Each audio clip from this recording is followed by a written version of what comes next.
Ukalar, bizge suudu kıversin. Men suyu çıkardım, ana şu okunasılar kelip çıkarıp verdim. Onda emas ki.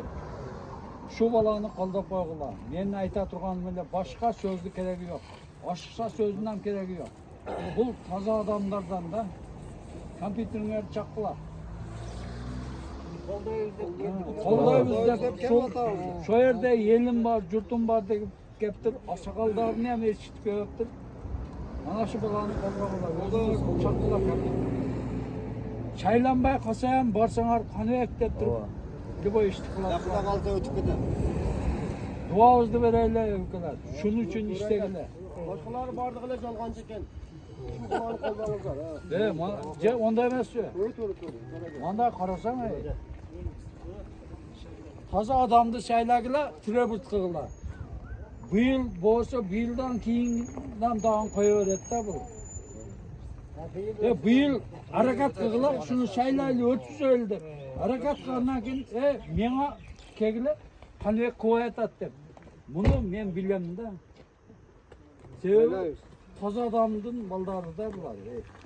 Şunun için vardığına hareket kılırlar. Her birine 10'ta, 20'ta adam tapkıla. Hani şeylerle hareket kısanar, hareket bulup gider. Başka deputatlar da aytmayın. Köyünde su gelet dedi. Kayakta su gelet. Özümüz küçüğüz, men su tartıp su içelmeye oturarız dedi. Sebebi bayağıda eken de bizde. Mektepte ama aytın şakır. Ya mektep bana şaylansa aytam. Bana şaylanmasa aytalmayım men. Bu şaylansa men bu adamlardı bilem de. Bu adamlarga men bana şu şaylanıp kalsa men mektepte başka o men baralam da. Sebebi men buralagan bilem de. Taza adam avtomatlarından kirip bana klasımdı diye o konkoylardan zırıldat turgan adam da o. Men bana 65 67'ye getirdim. Şu bola koyup kaptır şunu şeyler gider. Men ayta turganim bile şu. Başka lişni sözlü keregi yok. Her birine hareket kılırlar. Oldu. Aşkça sözün cüktün keregi yok. Vicdanın barın şunu şeyler dep şeylerle şeylanıp kalsa lübbay malda bunu tava olamıyor.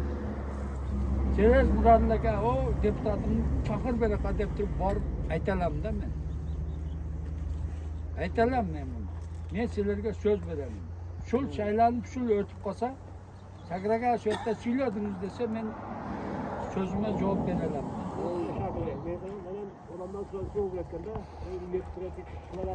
Bu hiç bela kıbır elbet. Hiç bela kıbır elbet alır. Şeylansa kıbır et. Alır hiç bela kıbır. Bir belanı abi şart kılar ben. Bilip duram. Bir o sözdün ödösten çığa durgan adamlar. Sol bayağı şekilde.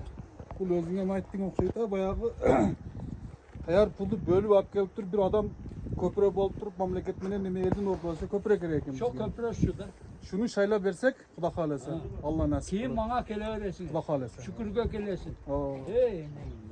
Ona deputatım ne kıber dedi. Ne bunun?